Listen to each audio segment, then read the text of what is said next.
حاسد جب حسد کرتا ہے وہ سب کچھ تباہ کرتا ہے. اس لیے حدیث میں ہے ان الحسد یاکل الحسنات کما تاکل النار الحطب. حسد نیکیوں کو ختم کر دے گا جیسے آگ خوش لکڑی کو جلا کے رکھ دیتی ہے، تباہ و برباد کر دیتی ہے. تو حاسد کی کوئی نیکی نہیں رہتی. کہتے ہیں کہ یہ مرض جو ہے اہل علم میں بہت زیادہ ہے.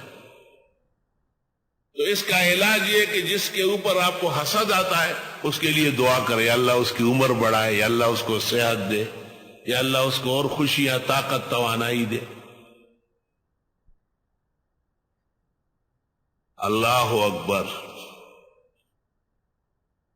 حدیث میں ہے کل ذی نعمت محسود، جس کسی پر خدا کا احسان ہوا ہو اس کے ساتھ حسد کیا جاتا ہے.